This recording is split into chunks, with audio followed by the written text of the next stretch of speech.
أعوذ بالله من الشيطان الرجيم. بسم الله الرحمن الرحيم. يسألونك عن الأنفال قل الأنفال لله والرسول فاتقوا الله وأصلحوا ذات بينكم وأطيعوا الله ورسوله إن كنتم مؤمنين. اللہ کے نام پاک سے شروع کرتا ہوں جو نہایت مہربان بڑے رحم والے ہیں. لوگ آپ سے غنیمت یعنی زائد اموال کے بارے میں دریافت کرتے ہیں کہ وہ 3 فریقوں میں سے کس کا حق ہے. آپ بتا دیجئے مال غنیمت اللہ کے لیے اور ان کے رسول کے لیے ہیں، وہ جنہیں چاہیں دیں وہ لیں. بس تم اللہ تعالیٰ سے ڈرو اور آپسی معاملات درست کر لو اور اللہ کا اور اس کے رسول کا کہنا مانو اگر تم ایمان والے ہو. انما المؤمنون الذين اذا ذكر الله وجلت قلوبهم واذا تليت عليهم آياته زادتهم ایمانا وعلى ربهم يتوكلون. بس ایمان والے تو وہی لوگ ہیں جب ان کے سامنے اللہ تعالیٰ کا ذکر کیا جاتا ہے تو اللہ کی عظمت کے استحضار سے ان کے دل سہم جاتے ہیں، اور جب ان کو اللہ کی آیتیں پڑھ کر سنائی جاتی ہیں جن میں جہاد کا حکم ہوتا ہے تو وہ آیتیں ان کے ایمان کو بڑھا دیتی ہے، فزوں کر دیتی ہیں، اور وہ فوراً حکم کی تعمیل کے لیے آمادہ ہو جاتے ہیں. اور وہ لوگ اپنے پروردگار ہی پر تکیہ کرتے ہیں، بھروسہ کرتے ہیں، نتائج سے بے فکر ہو جاتے ہیں. الذين يقيمون الصلاة ومما رزقناهم ينفقون. جو لوگ دوران جنگ بھی نماز کا اہتمام کرتے ہیں اور اس میں سے جو ہم نے ان کو بطور روزی دیا ہے تھوڑا خرچ کرتے ہیں. اولئک هم المؤمنون حقا. یہی لوگ کھڑے ایمان والے ہیں. لهم درجات عند ربهم ومغفرة ورزق کریم. ان کے لیے ان کے پروردگار کے پاس مختلف مراتب ہیں اور سبھی کے لیے بخشش اور عزت والی روزی ہیں. صدق اللہ العظیم. اللہ نے سچ فرمایا. محترم حضرات، کل گزشتہ ہم نے سورہ انفال اس کی شروع کی آیت کا شان نزول بیان کیا تھا کہ اس سورت کے یہ آیات کے نازل ہونے کی کیا وجہ بنی. حضرات صحابہ کرام اولو العزم جماعت ہیں، ان میں 3 حصے ہو گئے تھے. مال غنیمت کے بارے میں اللہ تبارک و تعالیٰ نے یہ آیات اتار دی، ہر ایک نے اپنی خواہش چھوڑ دی. یہ صحابہ کرام کی خصوصی صفت تھی کہ ان کے دلوں میں کوئی بات ہوتی تھی، جہاں اللہ کا حکم بیان ہوتا تھا تو پھر وہ اپنے دل کی بات سے ہٹ جاتے تھے، اپنے نفسیات سے ہٹ جاتے تھے اور سیدھے اللہ کے حکم پر آ جاتے تھے. یہ ان کی سب سے بڑی صفت تھی. تو انہیں اللہ تبارک و تعالیٰ نے یہ کہا فاتقوا اللہ واصلحوا ذات بینکم.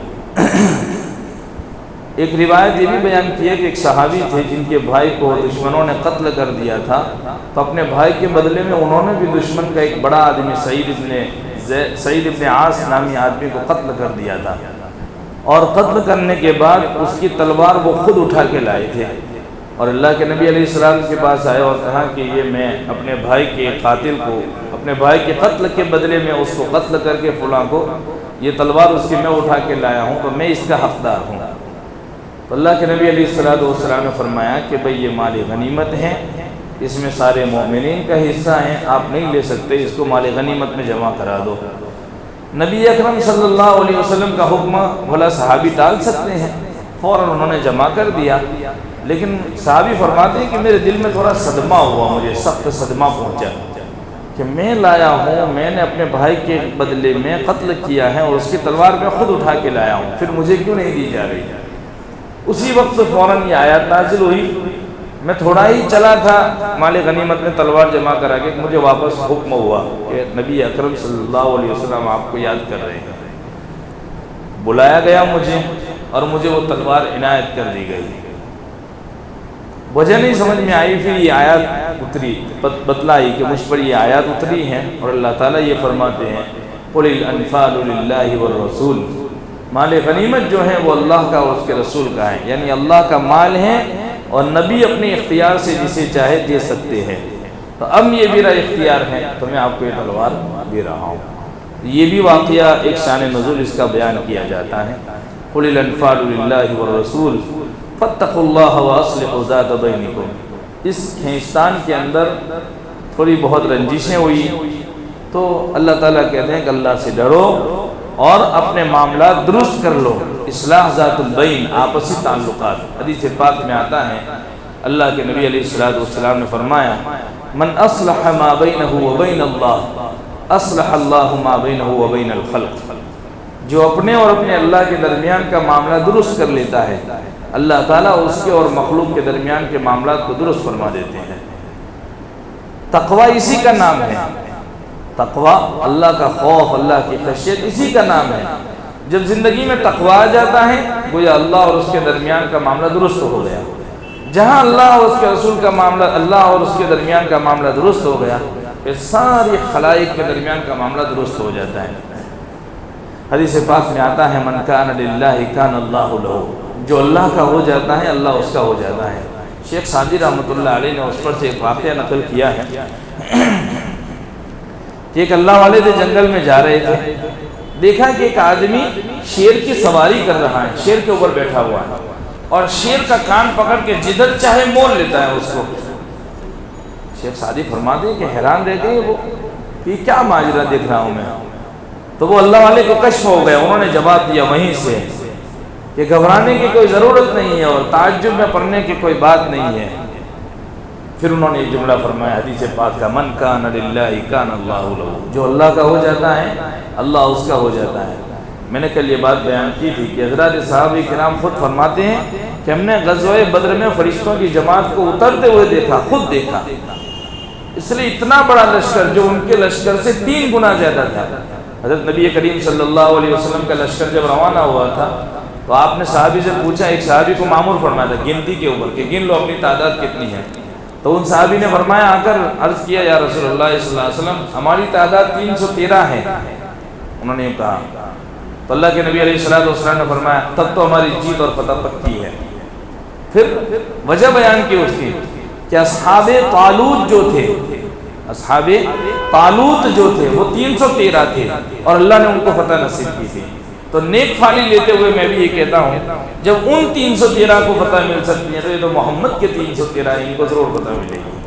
کم من فئۃ قلیلۃ غلبت فئۃ کثیرۃ باذن اللہ. اللہ کا معمول یہ ہوتا ہے کہ دکھنے میں تھوڑی جماعت ہوتی ہے لیکن اللہ کی مدد ان کے ساتھ وہ ہوتی ہے کہ وہ بہت بڑی بھاری بھرکم جماعت کے اوپر غالب آ جاتے ہیں.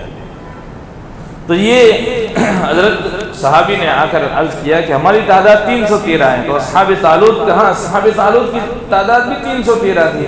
اللہ نے انہیں فتح و کامرانی سے سرفراز فرمایا تھا، ہمیں بھی اللہ فتح نصیب فرمائے گا. اور پھر اصحاب طالوت وہی جو جالوت کے مقابلے میں نکلے تھے. حضرت داؤد علیہ السلام جو اس جماعت میں تھے لیکن طالوت جو بادشاہ تھے وہ امیر تھے. حضرت داؤد ان کے مادتی میں، جالوت ظالم بادشاہ تھا اور مسلمانوں کا جو امیر مقرر ہوا تھا وہ طالوت. مسلمانوں کے جو امیر مقرر ہوئے تھے بنی اسرائیل میں وہ طالوت تھے اور اس وقت کے نبی حضرت داؤد تھے. تو وہ جماعت نکلی تھی 313 کی اور انہیں فتح نصیب ہوئی تھی.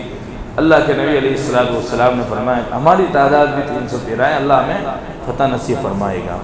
تو یہ نبی اکرم صلی اللہ علیہ وسلم نے ان صحابہ کرام کو جو آپ کے اوپر اپنی جان نچھاور کرنے والے ہیں ان کو یہ تعلیم دے رہے ہیں فاتقوا اللہ واصلحوا ذات بینکم. یہ حضرات صحابہ کرام کی اخلاص اور مخلص ہونے کی علامت ہے، ان کے اخلاص کی علامت ہے کہ اللہ تبارک و تعالیٰ ان کی ہر مرادیں پوری کر دیتا تھا اور وہ تھوڑے پر قناعت کرنا جانتے تھے. تھوڑی باتوں میں اللہ تعالیٰ ان کی یعنی کئی لوگوں کو، جیسے ایک صاحب حضرت نبی کریم صلی اللہ علیہ وسلم کا واقعہ ہے، جیسے معجزہ آپ کا ہے پیالہ ایک دودھ کا 70 سے زائد آدمیوں نے پیا اور وہ ویسا کا ویسا رہا۔ ایک لوٹا پانی تھا، آپ نے اپنی انگلیاں ڈال دی اس میں، اس لوٹے کے اندر، پورے لشکر نے وضو کر لیا اور اپنے اپنے برتن بھر لیے، لوٹا پانی کا ویسا ہے۔ محدثین نے لکھا ہے کہ کلام اس پر ہے کہ پانی لوٹے میں بڑھتا تھا یا آپ کی انگلیوں سے نکلتا تھا، یہ برکات کا زمانہ تھا، لیکن یہ ان کی اخلاص کی علامت ہے۔ تو مفتی صاحب رحمۃ اللہ علیہ نے لکھا ہے کہ یہ حضرات صحابہ کرام کے مخلص ہونے کی علامت تھی کہ ان کو اللہ تبارک و تعالیٰ نے نبی اکرم صلی اللہ علیہ وسلم کی صحبت کے لیے چن لیا تھا اور آپ کی نصرت انصار کے طور پر چنا تھا۔ تو آپسی معاملات کو سنوارنے کی بات ان سے کہی گئی کہ آپس میں ذرہ برابر رنجش مت رکھنا، آپس میں کسی معاملے میں رنجش نہ رکھنا، کدورت مت رکھنا، دلوں کے اندر دل صاف رکھنا۔ اور ان کے دل تو ویسے بھی صاف تھے، جیسے میں نے کل ابوبکر صدیق رضی اللہ عنہ کا واقعہ سنایا تھا، ان سے کہا جا رہا ہے فاتقوا اللہ واصلحوا ذات بینکم واطیعوا اللہ ورسولہ ان کنتم مؤمنین۔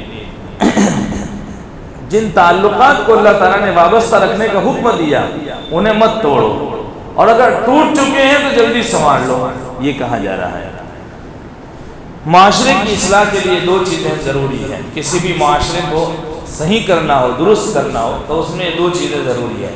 ایک تو اللہ سے ڈرنا، اللہ کا ڈر، اللہ کا خوف ہونا چاہیے، اور دوسرا اس ڈر کے ساتھ ساتھ اللہ کی اور اس کے رسول کی اطاعت ہونی چاہیے۔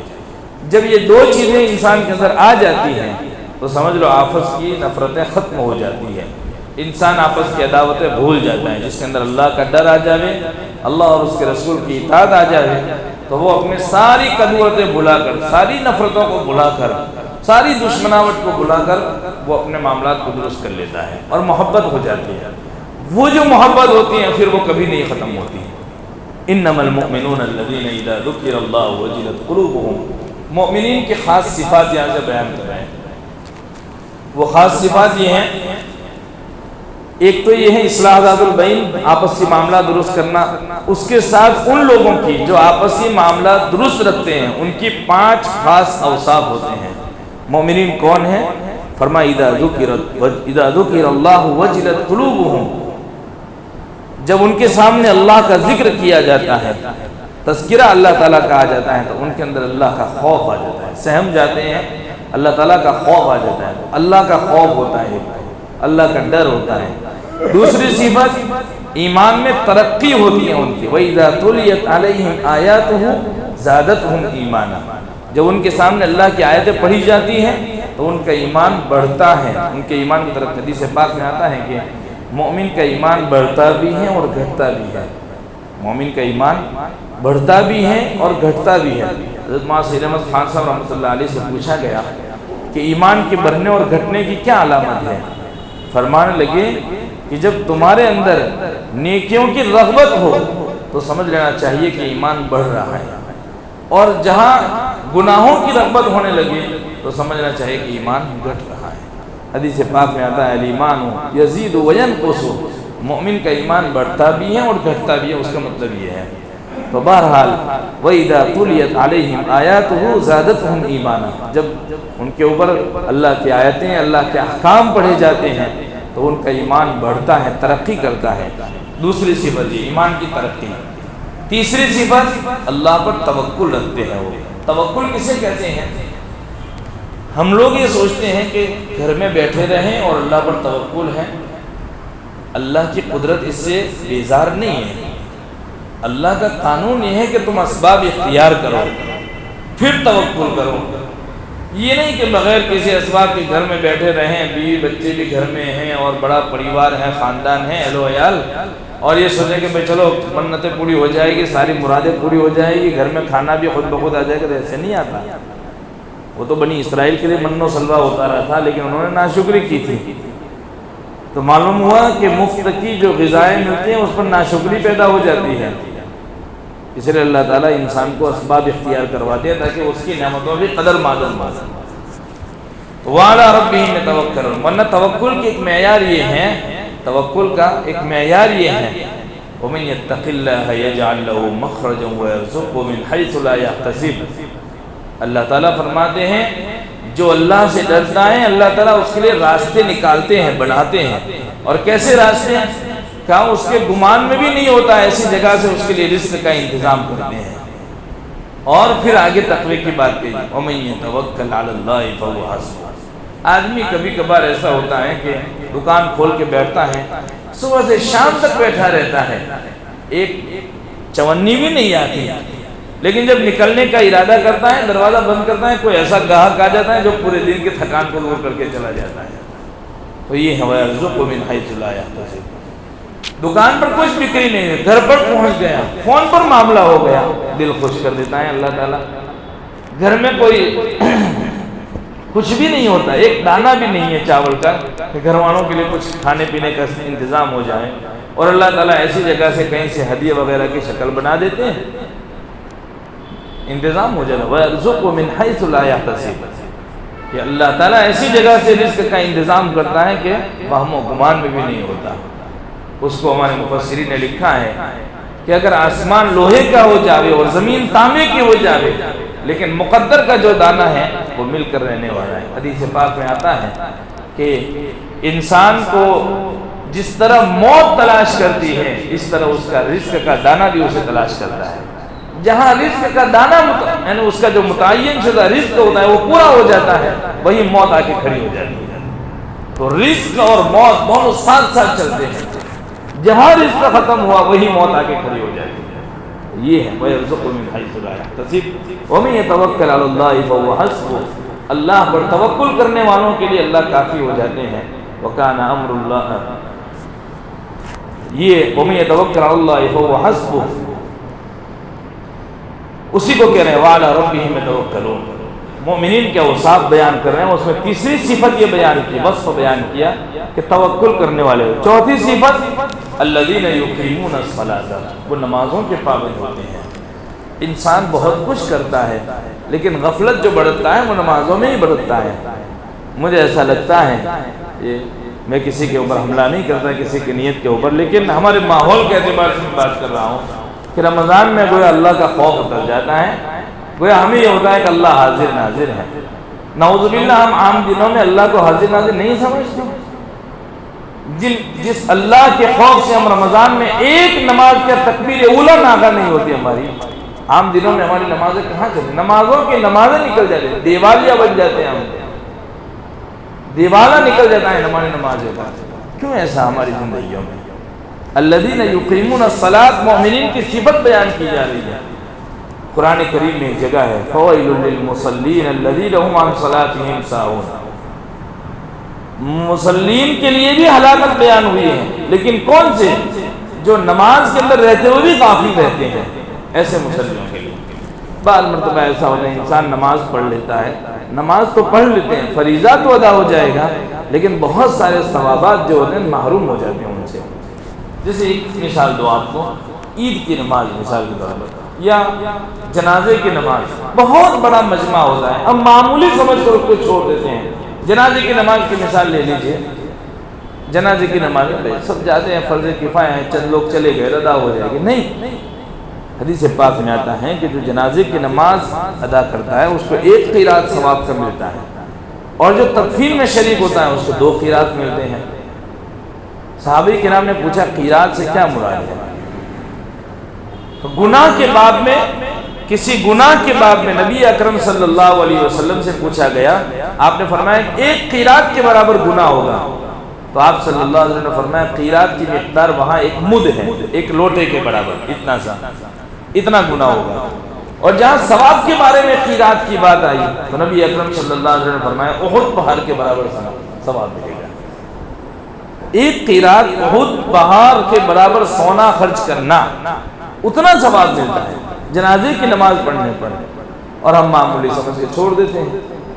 بہت سے ایسے ہوتے ہیں کہ صرف تعلقات والے ہوتے ہیں تو انہی کی جنازوں میں شریک کرتے ہیں، اور عام بیچارہ مومن ہوتا ہے تو اس کی جنازے کی نماز میں شرکت ہی نہیں ہوتی۔ تو یہ ہے، ہم سرسری لیتے ہیں اعمال کو سرسری نہیں لینا چاہیے۔ اللہ کے احکام سارے مومنین ہی کے لیے ہیں۔ الذین یقیمون الصلاۃ، نماز تو بہت بڑا رکن ہے، انسان کی، مومن کی سب سے بڑی پہچان ہی نماز ہے۔ اس لیے نمازی کے جو نشانات ہوتے ہیں کل قیامت کے دن اللہ کے سامنے چمکیں گے، وہ کل قیامت کے دن اعضائے سجدہ جو ہے نا، جیسے پیشانی ہے، ہاتھ ہیں، گھٹنے ہیں، پاؤں کی انگلیاں ہیں، یہ ساری چیزیں، پاؤں ہیں ہمارے، جیسے جنازہ تیار ہوتا ہے تو اس پر لگاتے ہیں نا مستقل، ہاں، تو اعضائے وضو بھی چمکیں گی، اعضائے نماز بھی چمکیں گی. سجدے کی جگہ پر جو چمکتے ہیں، یعنی جو اعضا رکھتے ہیں نا ہم، سجدہ جن پر ٹکتا ہے وہ اعضا بھی چمکنے والے ہیں. نمازوں کا خوب اہتمام کرنا چاہیے، چاہے کتنا ہی بڑا معاملہ کیوں نہ ہو. گھر کے اندر بھائی نماز کا وقت ہو چکا ہے، دکان پر بیٹھے ہیں، اذان ہوئی، گاہک آ گیا، کتنا ہی قیمتی گاہک کیوں نہ ہو، اس کو چھوڑ دیا جائے. دیکھیں پھر اللہ کی مدد آپ کے ساتھ کیسی آتی ہے. وہ ایک حضرت شیخ رحمۃ اللہ نے ایک واقعہ بیان کیا ہے کہ وہ ایک خادم جیسا ایک لڑکا تھا، نوجوان، مچھلی کے بازار سے گزر رہا تھا. ایک آدمی نے کہا کہ بھئی ہماری مچھلی ہے، آپ اچک لیں گے؟ کہا اتنی مقدار کرایہ لوں گا اچکنے کا. کہا کوئی بات نہیں. انہوں نے اس کو ساتھ لے لیا. راستے سے گزر رہے تھے، مسجد آ گئی، اذان کی آواز کان میں پڑی، اس نے وہیں باہر مچھلی رکھ دی. اللہ نے بلایا ہے، ختم بات ہوگا. کہ یہ عجیب آدمی ہے. انہوں نے کہا یہ عجیب آدمی ہے، مچھلی باہر رکھ کے چلا بھی گیا اندر. کہا اگر لے جانی ہو تو نماز کے بعد لے جا سکتا ہوں، نماز سے پہلے میں یہاں سے آگے جا ہی نہیں سکتا. یہ ہے عظمت نماز کی. وہ بھی اللہ والے لوگ تھے، انہوں نے بھی اسی کا انتظار کیا کہ کوئی بات نہیں، آ جانے دو اس کو. جب وہ وہاں پر پہنچائی، کہا میں تو روزے دار ہوں. انہوں نے دعوت دی کھانے کا، میں روزے دار ہوں. کہا آج افطار کر کے جانا ہمارے یہاں. تو یہ اللہ والے ہوتے ہیں سارے، کہ جن کے اندر نماز کی اتنی عظمت ہوتی ہے کہ وہ اللہ کے منادی کی آواز کان میں پڑنے کے بعد اس جگہ سے آگے بڑھنا ان کی غیرت کے خلاف ہوتا ہے، ان کی غیرت کے خلاف ہوتا ہے. حضرات صحابہ کرام رضی اللہ عنہم اجمعین نے بھی اپنی زندگیوں میں نمونہ پیش کیا تھا کہ دکانیں کھلی چھوڑ دیتے تھے، بازار ویسے کے ویسے پڑے رہ جاتے تھے.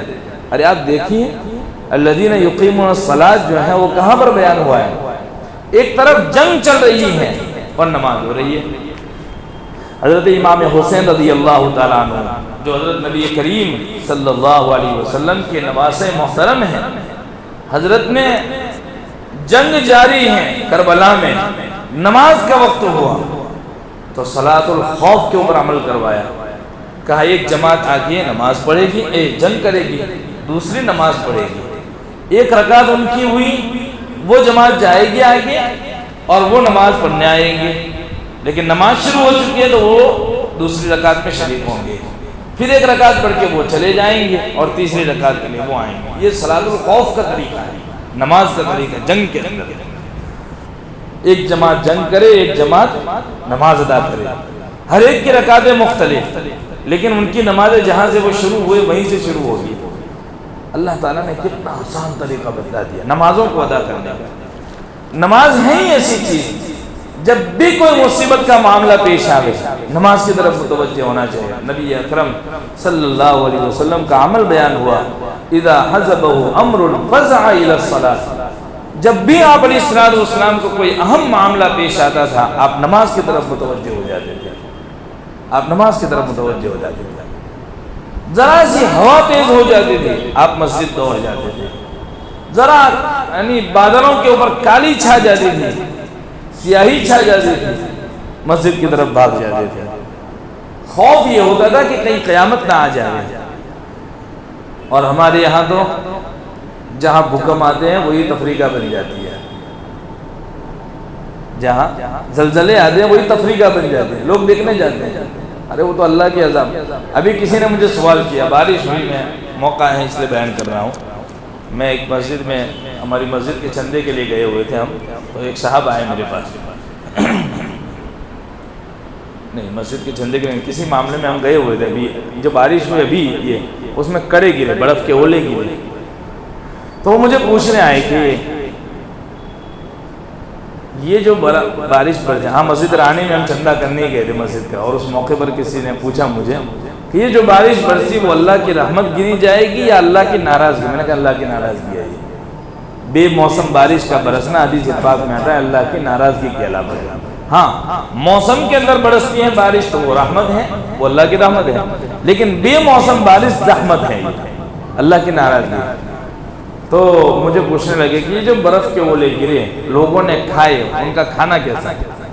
میں نے کہا صحیح نہیں ہے، وہ تو اللہ کے غضب کے ساتھ نازل ہوا ہے، اللہ کے غصے کے ساتھ نازل ہوا، اس کو نہیں کھانا چاہیے، اور بہت سے لوگوں نے کھایا ہے۔ تو یہ الذین یقیمون الصلاۃ ومما رزقناہم ينفقون، تو یقیمون الصلاۃ کی جو بات ہے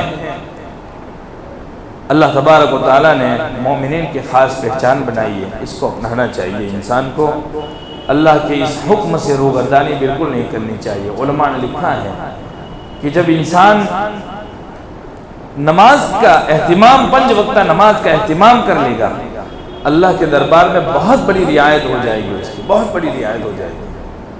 اس لیے نمازوں کا خوب اہتمام کرنا چاہیے، اپنے گھروں کے اندر بھی نمازوں کی پابندی کروانی چاہیے، اپنی اولاد کی نمازوں کی نگرانی کرنی چاہیے۔ بچہ 7 سال کا ہو جائے، بچی 7 سال کی ہو جائے، اسے نماز کا حکم دینا چاہیے۔ مرو صبیانکم بالصلاۃ فی 7 سنین، حدیث پاک میں آتا ہے کہ جب وہ 7 سال کی عمر کو پہنچ جائے تمہارے بچے تو انہیں نماز کا حکم دو، اور وَضْرِبُوهُمْ ب10 سنین، ان کی پٹائی کرو، تنبیہ کرو ان کی۔ کتنے؟ 10 سال کی عمر میں۔ 10 سال کی عمر میں اگر بچے کی نماز فوت ہوتی ہے تو ان کی تنبیہ کرو، ہاں، اور بالغ ہونے کے بعد اگر اولاد نماز کی پابندی نہیں کرتے تو ان کے ساتھ قطع تعلق کرو، بولنا بند کر دو ان کے ساتھ، یہاں تک کیا ہوگا؟ کیوں؟ اس لیے کہ بالغ ہونے کے بعد تو فریضہ عائد ہو جاتا ہے اس پر، گویا آپ جو اب قطع تعلق کریں گے یا اس سے بولنا بند کریں گے تو یہ بغض فی اللہ کہا جائے گا۔ اور اگر کوئی بچہ بہت زیادہ اللہ کے احکام کی اطاعت میں لگا ہوا ہے تو اس کے ساتھ خوب محبت رکھو، یہ حب فی اللہ کہا جائے گا۔ یہ اللہ تعالیٰ کی طرف سے احکام ہے۔ تو یہ مومنین کی صفات بیان کی گئی ہے۔ آخری صفت جو بیان کی وَمِمَّا رَزَقْنَاهُمْ يُنْفِقُونَ، کہ ہم انہیں جو بطور روزی دیتے ہیں ان میں سے وہ خرچ کرنے والے ہوتے ہیں۔ ماشاءاللہ اس صفت کے بارے میں آپ حضرات کو کچھ نہیں کہہ سکتے، اس پر بہت بڑا عمل ہے آپ حضرات کا۔ اللہ تعالیٰ تا قیامت اس برادری کے اندر یہ صفت سخاوت کی باقی رکھتی ہے۔ حدیث پاک میں آتا ہے اللہ کے نبی علیہ السلام نے فرمایا ان اللہ سخی یحب السخا، اللہ تعالیٰ خود سخی ہیں اور سخاوت کرنے والوں کو پسند فرماتے ہیں۔ حدیث پاک میں آتا ہے کہ جب سخی بندہ جو ہے وہ اللہ سے قریب ہوتا ہے، جنت سے قریب ہوتا ہے، لوگوں سے قریب ہوتا ہے اور جہنم سے دور ہوتا ہے۔ بخیل آدمی جو ہوتا ہے وہ اللہ سے بھی دور ہے، لوگوں سے بھی دور ہے، جنت سے بھی دور ہے اور جہنم کے قریب ہے۔ سخاوت کی بہت ساری احادیث میں بہت سارے فضائل ہیں۔ علماء نے لکھا ہے کہ سخاوت اور فی سبیل اللہ خرچ کرنا اتنی بڑی نعمت ہے یہ کہ اللہ تبارک و تعالی حالات کو پلٹا دے، حالات پلٹا دے، سخت سے سخت حالات اللہ تعالیٰ ختم فرما دیتے ہیں، مشکل سے مشکل ترین حالات میں اللہ تعالیٰ اس کی راہیں ہموار کر دیتے ہیں۔ وَمِمَّا رَزَقْنَاهُمْ يُنْفِقُونَ جگہ جگہ پر بیان کیا، آپ دیکھیے تقریباً جگہوں پر جہاں وَمِمَّا رَزَقْنَاهُمْ يُنْفِقُونَ اللہ نے بیان کیا، یقیمون الصلاۃ کے ساتھ بیان کیا ہے۔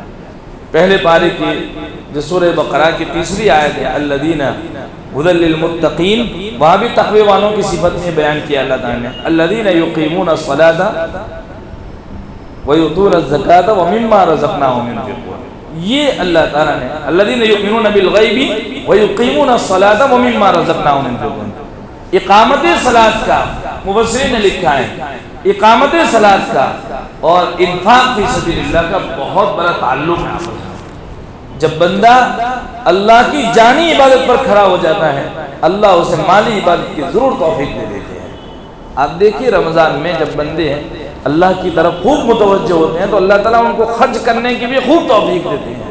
کتنے سارے سفرا آتے ہیں ہمارے ہاں، میں آپ کو کیا بتاؤں، جب پورے سال کا رزلٹ نکالتے ہیں ہم لوگ کتنا خرچ کرتے ہیں آپ حضرات، یہ صرف آپ کے ذہن میں رہے اتنا ہی، 5 کروڑ کے قریب روپیہ آپ لوگ باہر دے دیتے ہیں، اتنی بڑی مقدار میں پیسہ، زکوٰۃ وغیرہ جتنا بھی آپ باہر، اور جو اندرون میں خرچ ہوتا ہے یا ہماری جو برادری کے جو مساجد ہیں، مکاتب ہیں، ہمارے جو ٹرسٹ وغیرہ جو بڑے بڑے ٹرسٹ ہمارے چلتے ہیں ان سب کا خرچہ الگ،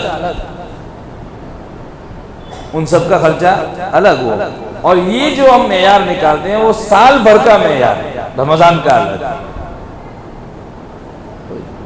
اتنی بڑی توفیق اللہ تعالیٰ نے دے رکھی ہیں، اللہ تعالیٰ سے دعائیں مانگنی چاہیے، جو اچھی صفتیں ہمارے اندر ہیں اللہ سے دعائیں مانگنی چاہیے، شکر گزاری شکر ادا کرنا چاہیے اللہ کا، اس لیے کہ اللہ تعالیٰ کا قانون یہ ہے کہ جو شکر ادا کرتا ہے اللہ کا، اللہ اس کے طرف سے نعمتوں میں اس کے لیے اضافہ فرما دے۔ لَئِن شَكَرْتُمْ لَأَزِيدَنَّكُمْ۔ اور جہاں ناشکری ہوتی ہیں، بہت ساری نعمتوں کے باوجود وہ ناشکری کے الفاظ جیسے ہوتے ہیں نا ہماری مستورات کی زبان، تو مردوں کی زبان پر بھی ایسا ہوتا ہے، نعوذ باللہ ایسے ایسے کلمات بولتے ہیں، میں تو کہتا ہوں توبہ کیا ایمان واجب ہو جاتا ہے، کلمہ پڑھنا واجب ہو جاتا ہے، لازم آ جاتا ہے، ایمان سے حد دھو بیٹھتے ہیں، ایسے کلمات بول دیتے ہیں الامان والحفیظ۔ میں اللہ کے دربار میں ان کلمات کو دہرانا بھی نہیں چاہتا، لیکن سمجھ کر بولنا چاہیے، سنبھل کر بولنا چاہیے، ہوش میں زبان کو چلانا چاہیے، بے ہوشی میں زبان نہیں چلانی چاہیے اپنی۔ اللہ حفاظت فرمائے۔ الذین یقیمون الصلاۃ ومما رزقناہم ينفقون، وہ لوگ جو نماز کو قائم کرتے ہیں اور اللہ کی دی ہوئی روزی میں سے خرچ کرتے ہیں۔ اولئک هم المؤمنون حقا، وقت ہو رہا ہے انشاءاللہ آئندہ کل اس آیت کو لیں گے۔ پھر غزوہ بدر کما اخرجک ربک من بیتک بالحق، وہاں سے غزوہ بدر کا نقشہ آتا ہے پورا، انشاءاللہ کیسے جنگ ہوئی تھی وہ پورا نقشہ آپ کے سامنے انشاءاللہ کل رکھیں گے۔ سبحان اللہ و بحمدہ، سبحانک اللہم و بحمدک، ونشہد